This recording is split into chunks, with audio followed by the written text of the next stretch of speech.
Buenas, ¿qué tal? Estamos de vuelta. Saludos, moradores del refugio. Nos encontramos viajando de planeta en planeta, recorriendo satélites, sistemas, nebulosas y todo tipo de cuerpos estelares, con el fin de recorrer el mapa cósmico en busca de nuevas aventuras. Hoy arribaremos al planeta de Cosmos, capital de la región del brazo exterior de la galaxia.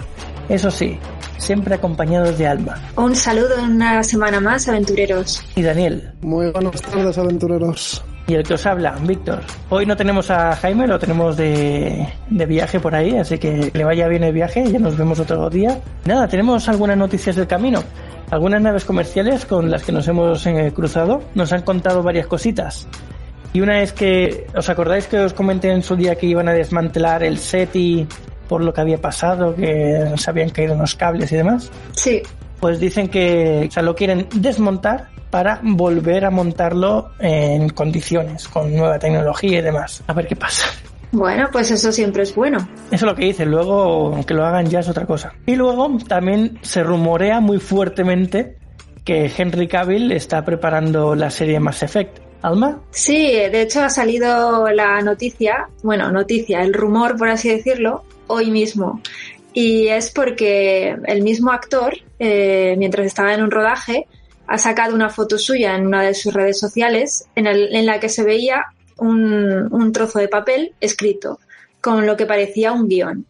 Este trozo de papel estaba semi emborronado como para que no se leyese bien lo que había. Y él mismo hacía el clickbait, hacía el taunt de decir, ¿qué será esto? Y entonces la gente con medios y tal lo ha empezado a descifrar en sus casas y salían pues mensajes claros del Mass Effect con personajes, entonces claro, ahí es donde ya se ha desatado el rumor y después sí que he visto algunas noticias en las que ya casi que se confirma. Por ahora no lo tengo 100% claro, pero ahí está la cosa. Es súper interesante esto. Quiero hacer un saludo al chat, que estamos en Twitch en directo, que tenemos aquí a Noalos, que supongo que se llama Carlos, ¿no? Porque ayer nos dijiste que pusiésemos Carlos a un personaje, al nombre de un personaje. Así que bienvenido al podcast de hoy. Bienvenidos a todos los que arriban a estas costas. Bienvenidos a todos los del chat. A ver si disfrutáis de este viaje con nosotros. Lo que comentabas ahora de que la gente descifraba el papelito ese que enseñaba del Henry, es muy parecido a lo que ha pasado hace poco con la Perseverance. ¿Os acordáis que amartizó hace poco? Sí, claro. Y la NASA puso unas imágenes que no son reales, sino que las hicieron ellos con CGI, en la que salen, pues cómo aterriza, ¿no? Cómo amartiza, que le sale el paracaídas y se ve una imagen como el paracaídas se despliega. Pues resulta que ese paracaídas tiene un código binario escrito con las franjas de colores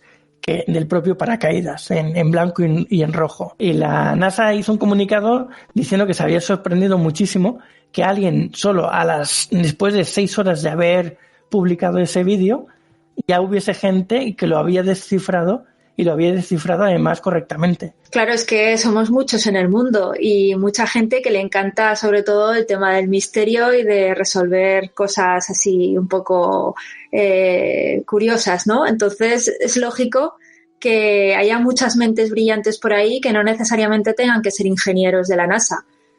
Y yo creo que es una buena manera de captar a gente brillante, poner pruebecitas así y ver quién las descifra. Es que todo esto lo sigue muchísima gente y muchísima gente que incluso sabe del tema.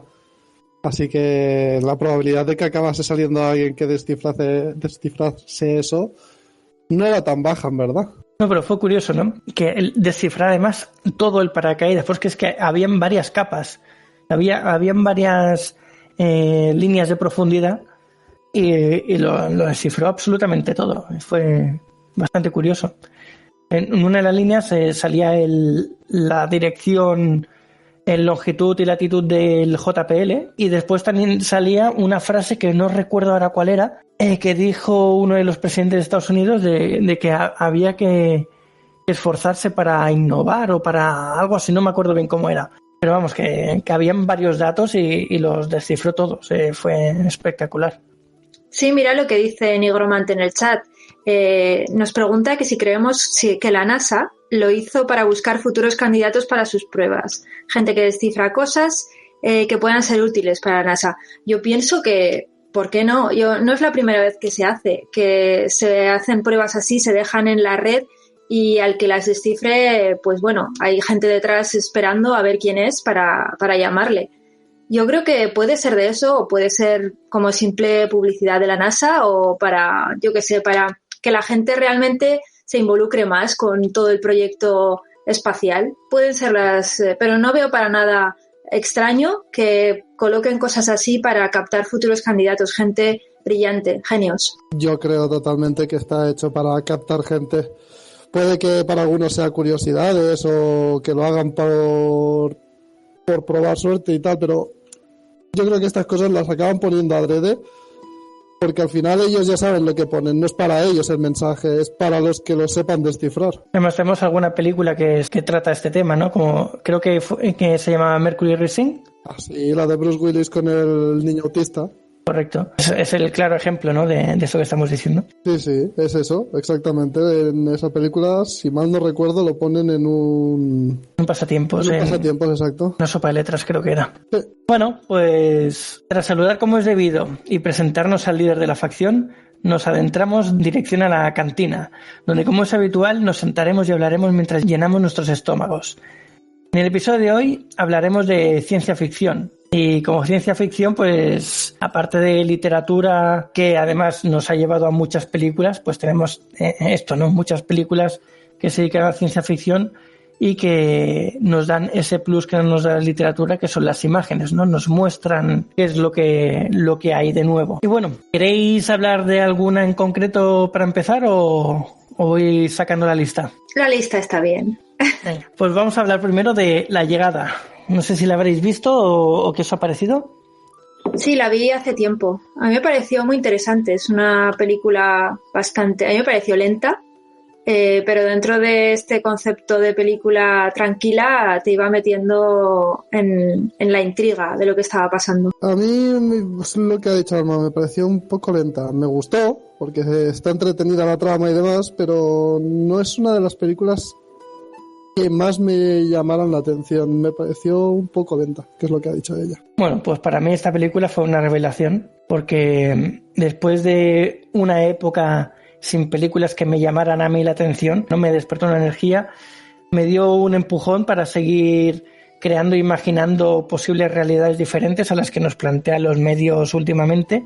¿Y por qué? Pues porque yo tenía o sigo defendiéndola una teoría sobre cómo funciona el espacio-tiempo, sobre cómo afectaría el viajar en el tiempo, ¿no? Que difiere mucho con lo que se presenta en la saga de Regreso al Futuro, que hablaremos después de esta. Y lo que se presenta en esta saga es que si viajas y tocas lo que sea, pues generas un cambio a escala temporal y puede que ni siquiera llegues a nacer por culpa de haber tocado lo que sea que hayas tocado, ¿no? Entonces, bueno, mi teoría difiere bastante de esto y se me ocurrió, no sé por qué, un día me desperté y tuve esta teoría en mi mente y poco a poco he ido investigando, entre comillas, no he hecho una investigación como tal, pero sí que he ido viendo diferentes cosas que o la han apoyado o me han dado un algo que me ha ayudado a mantenerla o a seguir queriendo explorar algo parecido a lo que yo creo, ¿no? Y lo que yo creo es lo siguiente: en el tiempo, o sea, que lo que vemos en nuestro presente se ha configurado de tal manera de que siempre, pase lo que pase, vamos a ver lo que estamos viendo ahora mismo. O sea, si en un futuro o en el presente, porque no se sabe nunca si ya existen máquinas del tiempo, hay alguien viajando al pasado o viajando al futuro haciendo cosas, esas cosas que hace son las que se supone que tiene que hacer para que el presente que vivimos sea como es. O sea, es imprescindible que esta gente que viaja en el tiempo lo haga para que haga lo que va a hacer para que nosotros vivamos la realidad en la que estamos. ¿Y si alguien impidiese que viajase en el tiempo a esa supuesta persona, ya cambiaría? No, porque se supone que es lo que tiene que pasar. Es como una especie de determinismo temporal, ¿no? Esa tesis que tú tienes, esa teoría.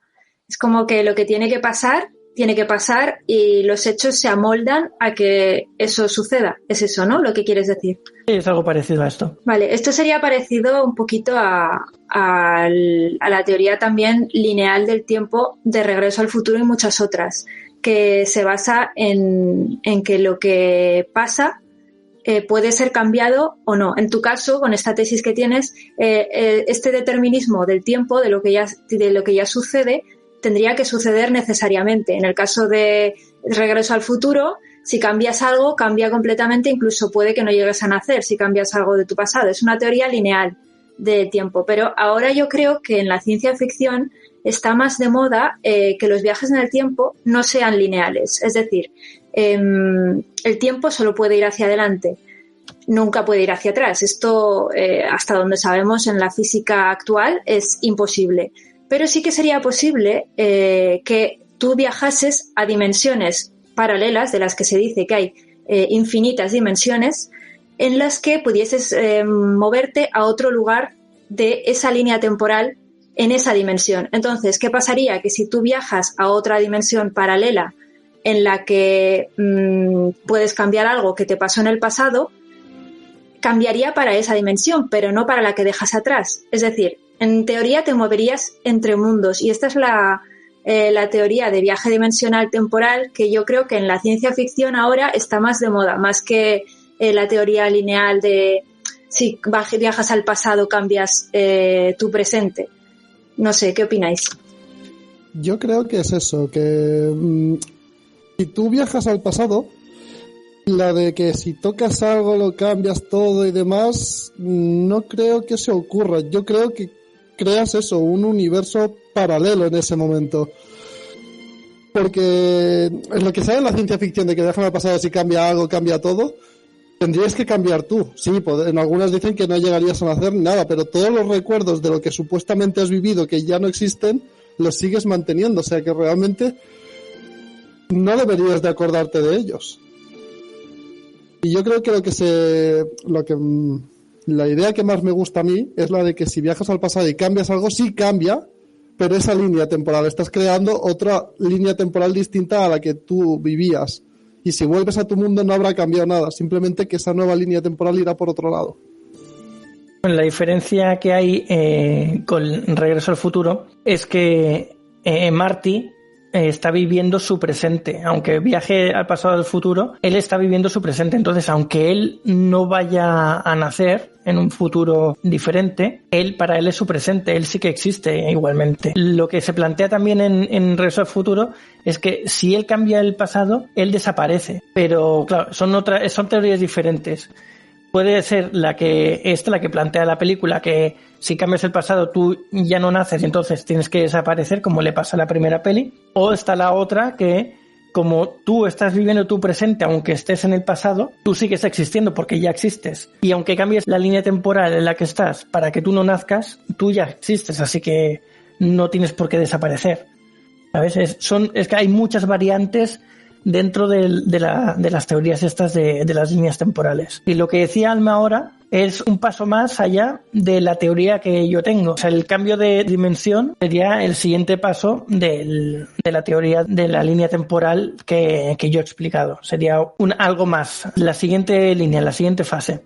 Sí, para poner ejemplos en cosas de ciencia ficción, el que haya visto la serie de Stargate SG-1 recordará cuando los miembros del SG viajan a la dimensión paralela en la que Carter y el Capitán O'Neill están casados, que es un universo en el que básicamente está a punto de destruirse todo y ellos aparecen ahí. Entonces, están encontrándose a sí mismos en otro punto, están viajando dimensionalmente. Esta sería un poco la línea temporal que estaba comentando yo antes. Aquí no viajan al pasado, sino que viajan a una dimensión paralela en la que son un poquito distintos.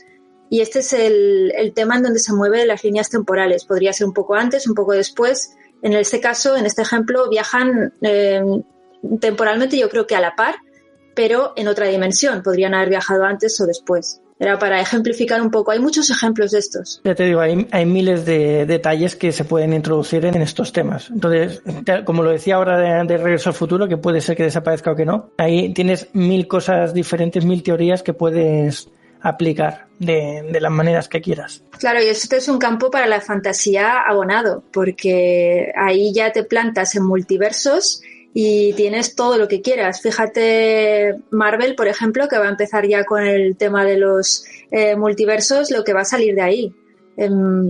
Ya jugamos con no solo nuestro mundo, sino con mundos paralelos en los que también hay superhéroes, en los que suceden otras cosas, de los que se puede volver, etcétera, etcétera. Entonces, en el campo de la fantasía y la ciencia ficción, el tema de los universos paralelos es súper importante. Da mucha riqueza, pero también tenemos que tener en cuenta que todo esto tiene una base científica. La multidimensionalidad no es algo que sea simple fantasía. Hay teorías físicas que explican que realmente existen una multiplicidad de universos, y esto lo han sabido por medio de experimentos con átomos y demás. Yo lo que pasa es que cuando abusan mucho de esto de los multiversos, un universo, y luego dentro de ese universo, de esa historia que has creado, sí que hay universos paralelos y demás, te puede quedar bien. Pero si tú ya tienes un universo hecho y luego haces otro que es un multiverso y no sé qué, a mí esa es la sensación que me da, es como lo hago para hacerlo de otra manera y contentar a otro público. Entonces ya me parece forzar un poco la maquinaria, que a lo mejor luego me gusta o no lo sé. ¿Sabes lo que pasa? Que cuando haces eso tienes que tener muy, muy atado lo que quieres conseguir, porque si no puedes crear un caos que realmente haga que el espectador o el lector se vuelva loco y diga, ¿pero qué me están contando? Paso. La teoría ya está basada en que vas a ir a por multiversos de un principio, es decir, que ya tienes eso en mente y demás.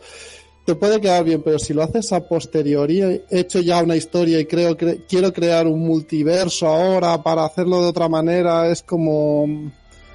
Eso es para los que no les ha gustado el que tienes, si quieres variarlo para gustar a otro público, que a lo mejor sí gusta, pero me da esa sensación que es forzarlo. Mira, Nigromante nos dice otra vez en el chat, pregunta, ¿los viajes en el tiempo no deberían controlarse? Esto debería ser así, ya que sin un control o reglas provocaríamos que en un solo viaje todo cambiara, ya que nada sería igual. Sí, esto es lo que hemos comentado de la línea de tiempo lineal, en la que si cambias algo del pasado, se cambia en el presente y por supuesto cambias el futuro. Pero como estamos hablando hay distintas líneas. La línea del tiempo lineal es la clásica, la que se ha usado en la ciencia ficción generalmente hasta hace unos años, y ahora se usa más la de la multidimensionalidad. ¿Por qué? Porque hay muchos estudios científicos que sacan nuevas teorías y, claro, la ciencia ficción siempre se basa en las nuevas teorías porque quiere tener cierta base, que no sea simple fantasía. Entonces, en el tema del cambio de dimensiones, viaje en el tiempo por cambio de dimensiones, esto ya no se produciría. Como ejemplo de esto podemos hablar de La Tierra Larga de Terry Pratchett, que escribió un universo en el que existe una Tierra y todas las tierras que puedas imaginar, a las que los viajeros del mundo pueden acceder por medio de un dispositivo de una patata. Era una patata con... la fuente de energía era una patata. Ya sabemos que Terry Pratchett pues escribía novelas cómicas. Y la gracia de esto es que en la Tierra Larga los protagonistas podían ir a tantas tierras como quisieran y hacer ahí sus ciudades y vivir ahí y todo lo que quisieran. ¿Por qué? Porque no afectaba en nada la primera Tierra. Son como multidimensionalidades enormes. Entonces esto iría un poco a colación. O si estás en mi teoría, pues no pasaría absolutamente nada. También, porque en tu teoría se reequilibraría todo automáticamente. Bueno, por lo que he entendido es eso, es como lo que está pasando de ese viaje en el tiempo es realmente lo que ya iba a pasar para que todo esté como está. Correcto. Sí, eso inferiría un orden en el universo muy exacto que provendría casi de algo místico, ¿no? Algo que reordena automáticamente los sucesos para que sean como deberían ser al principio. Y toda esta teoría me llevó también en su día a plantearme hacer el libro que quiero hacer de esto, ¿no? De cómo funcionan las energías en el universo y todo esto. Es parte de las ideas que tengo para meter en ese libro. Este es el que comentaste del más allá y todas las energías que estuviste comentando en un podcast, ¿no? Sí. Queremos que lo escribas. Sí, no, yo también quiero escribirlo, pero falta tiempo. Tener un punto de vista nuevo y distinto de todo esto y una explicación, a ver, no sé, siempre es curioso, porque ¿y si es verdad la tuya? Claro, ahí está el kit de la cuestión, ¿no? Aún no hay nada probado, con lo cual... Bueno, es que todo enriquece. Sea verdad o no sea verdad, ¿quién tiene la verdad en este mundo? Poca gente puede decir eso, por no decir nadie. Entonces, lo que elaboramos son teorías. Incluso la ciencia lo que hace es teoría. Teoría que se va confirmando a base de empirismo, de datos probados. Pero en la ciencia vemos cada día como teorías antiguas que fueron probadas hoy se desechan porque han salido nuevas pruebas que desestabilizan todo. Entonces es prueba y error. Nadie tiene la verdad absoluta. Y por eso los científicos son los mentirosos mejor vistos de la historia. Sí, eso es verdad. Porque siempre están lanzando teorías, pero es que la mayoría son mentiras porque después las van a desmentir y van a decir, no, era otra cosa. Sí, pero realmente es una necesidad. Tal y como es el método científico, se tiene que trabajar con lo que se tiene. Si has probado que esto es así, trabajas con lo que se tiene. Que luego te salga algo que sea diferente y contrarreste todo lo que tenías, pues lo asumes y sigues adelante, pero vas como pasito a pasito. Esta es la teoría científica, que no quiere decir que sea la única manera de entender las cosas, ni que tuviéramos que ponernos una barrera ahí, hasta donde llega la ciencia. No creo eso, pero sí que es verdad que el método científico pues es muy importante y esta manera de hacerlo pues también. Vamos trabajando por ensayo y error. Pero claro, luego está la cosa de, a lo mejor alguna de todas las teorías sobre el más allá o o los viajes en el tiempo, a lo mejor sí que la sabemos ya, pero como todos son teorías no sabemos cuál es la verdadera, pero alguien ya la ha dicho a lo mejor. Seguro, seguro. Mira, nos dice también Ulfsark en el chat que la verdad absoluta o el conocimiento absoluto no lo tiene nadie, si no, no habría metas en la vida. Totalmente cierto. Si tuviéramos una verdad ya estampada ahí con letras de neón y en un muro de piedra, ¿quién haría qué? Si ya no habría nada que descubrir, ni nada que investigar, ni nada que explorar. Realmente que existan verdades siempre ocultas y que no sepamos la mayoría de las cosas es algo bueno y que hace que funcionemos. Y qué bonita es esa imagen, ¿no? Los de neón en una pared de piedra. Sí. Un poco llamativo para decir la verdad absoluta, ¿no? Y un poco hortera, porque las letras de neón con mucha clase no tienen, ¿eh? Bueno. Ojito, que tuvieron su época y aún siguen aquí, ¿eh? Los 80. Sí, pero, sí. A ver, para poner la verdad absoluta yo no las usaría. No, pero llama la atención, así que sí. No es malo. Bueno, ¿a qué venía todo esto de mi teoría y demás? De la película La Llegada, que nos hemos desviado y hemos dicho de todo, que está muy bien, ¿eh? Que va, eso jamás. No, está muy bien porque hemos hablado de varias cosas. Pero vamos, que La Llegada, ¿qué es lo que tiene para haberme a mí llamado la atención de esta manera? Bueno, pues la película nos presenta la vida de una científica que conforme va transcurriendo la película, le van llegando imágenes a la mente. Imágenes que son de un futuro de ella con su hija. Entonces vamos viendo que tiene una hija, que la hija va creciendo, que cuando crece le detecta una enfermedad y después acaba muriendo. Eso lo vemos viendo en imágenes rápidas así durante la peli. Llega un momento en el que la protagonista se da cuenta de que eso que está viendo es su futuro y su futuro lo está relacionando ya con cosas que está viendo en el presente. Entonces, ¿qué pasa? Que mi teoría se parece mucho a esto, porque ella está viendo su futuro antes de que pase el presente y está relacionando cosas del presente, como puede ser conocer a quien va a ser su futuro marido o padre de su hija, y en el momento en el que se da cuenta de esto sabe que van a tener esa hija, sabe que la hija va a tener esa enfermedad, y a pesar de todo, pues siguen con la evolución natural de conocerse y se supone que en un futuro tener esta hija y que pase todo esto que está viendo, ¿no? Y además de esto, vemos también que para el desarrollo de la trama, la protagonista llega un momento en el que ve que tiene que hablar con el jefe de los chinos, no me acuerdo si es el presidente o es el comandante del ejército, y sabe que tiene que hablar con él y le tiene que decir X cosas. ¿Y qué pasa durante la trama? Que lo llama, a pesar del riesgo que está corriendo ella, porque la pueden la ven como una traidora, ¿no? Porque está llamando al enemigo, está intentando hacer cosas que no debería hacer o que no le dejan hacer, y aún así ella lo hace. Y mientras está en la llamada con el chino, con el jefe, quien sea, no sabe qué tiene que hacer. Aún no sabe qué es lo que le tiene que decir ni el por qué le está llamando.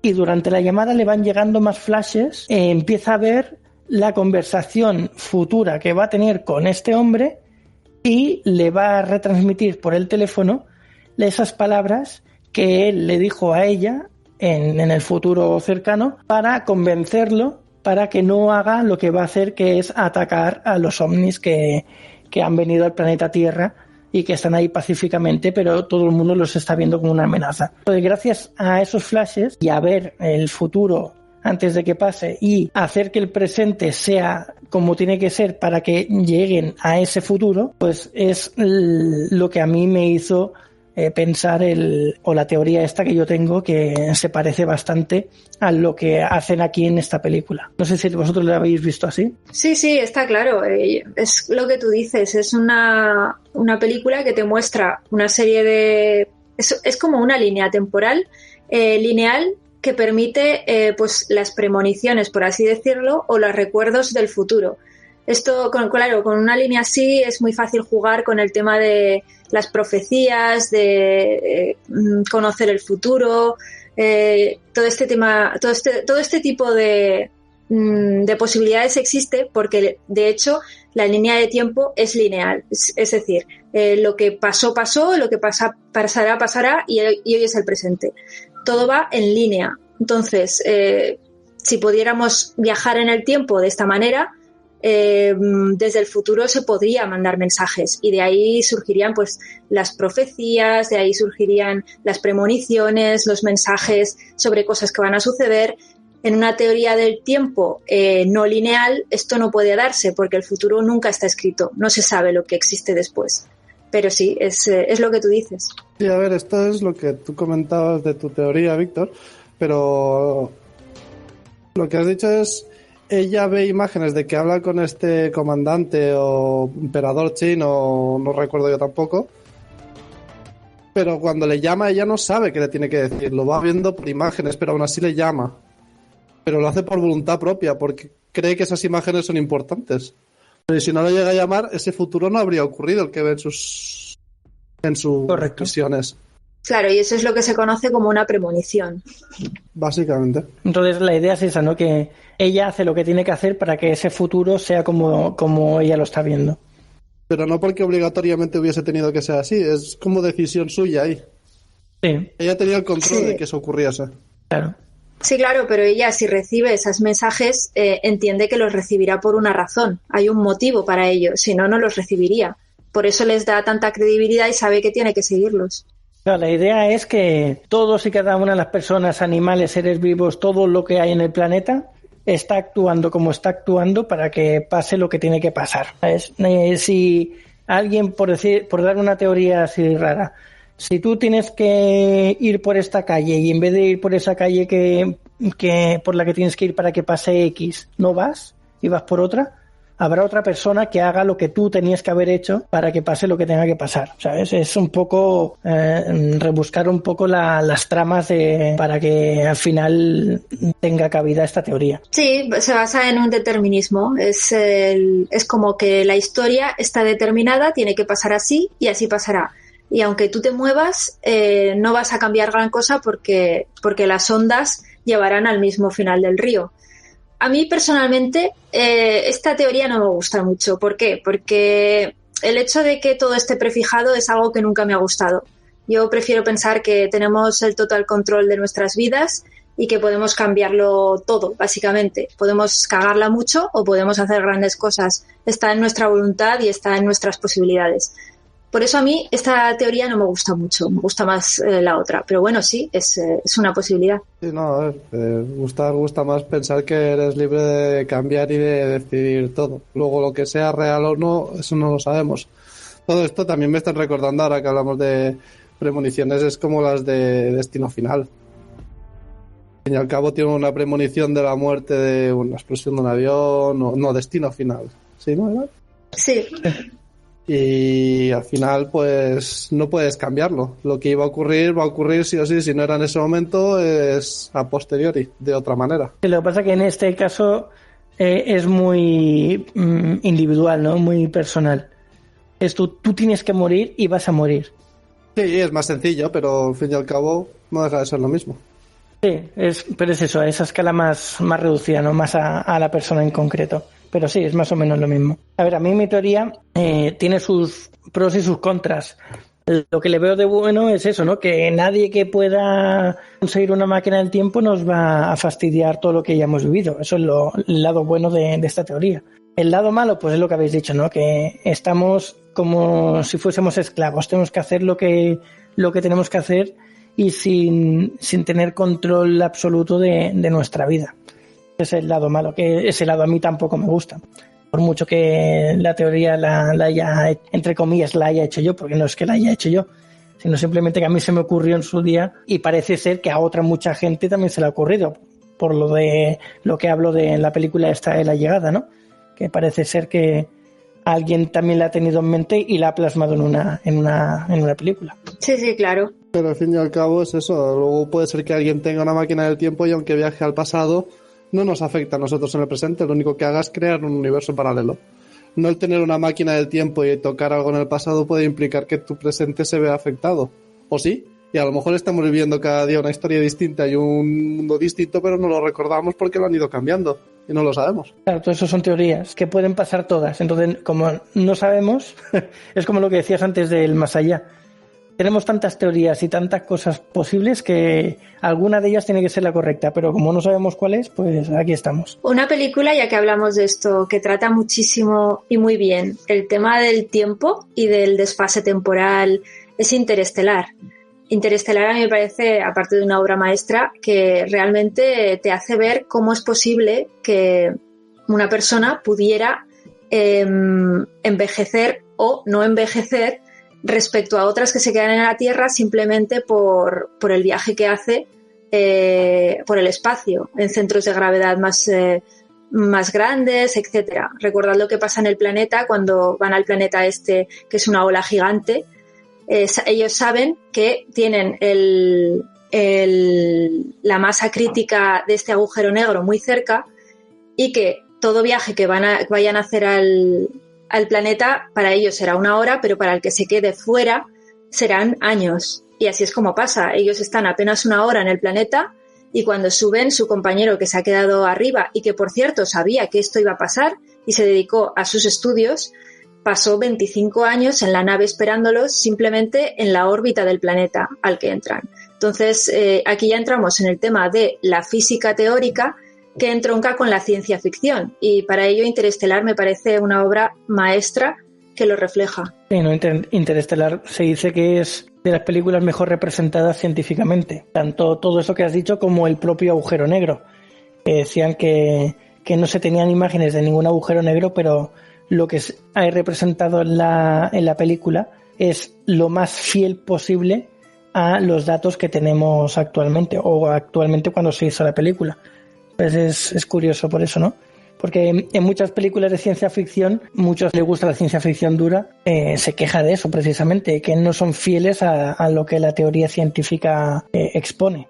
Y en la película pues se inventan muchas cosas y demás. Claro, además en esta película está guay porque lo vemos claramente, cómo se puede transgredir, por así decirlo, el tiempo de manera física real. Cuando el protagonista vuelve al final de toda la película y se encuentra con su hija, que es anciana, ahí se ve claramente cómo ha pasado para él el tiempo y cómo ha pasado para la hija. Él sigue siendo de la misma edad que se fue, un año mayor o así, y la hija ya tiene, no sé si, era extremadamente anciana, no sé si tenía 100 años o por ahí. Ha pasado toda su vida. Entonces, es curioso ver esto porque realmente los viajes en el tiempo sí son posibles, pero hacia atrás no, solo hacia adelante. Bueno, eso es como si congelaras a una persona. Al fin y al cabo, entrar en ese agujero es un año para ellos, para el resto es toda una vida. Es como congelar a alguien, despertarlo y que despierte 1000 años después, viendo la nueva civilización que haya en el planeta. Sí, por eso se dice que los centros de gravedad de los agujeros negros prácticamente el tiempo se detiene. Si pudiéramos ver, que no podemos, el horizonte de sucesos de un agujero negro y un objeto hubiese quedado atrapado en él, igual lo veríamos prácticamente igual al momento en el que quedó atrapado. A nuestra percepción desde fuera sería que no se ha movido. Sin embargo, igual han pasado 3000 años, por así decirlo. Él no se ha movido, pero es la percepción que tenemos distorsionada del tiempo por ese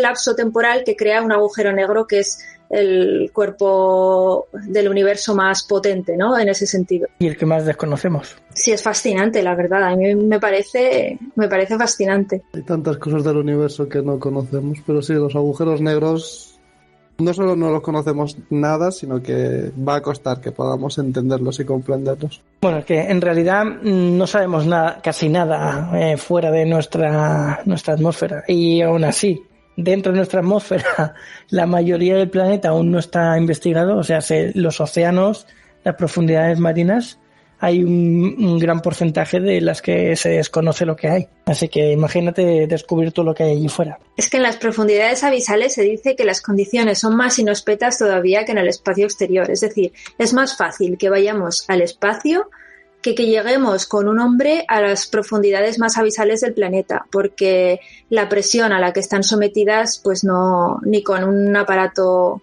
extremadamente potente puede acercarse uno.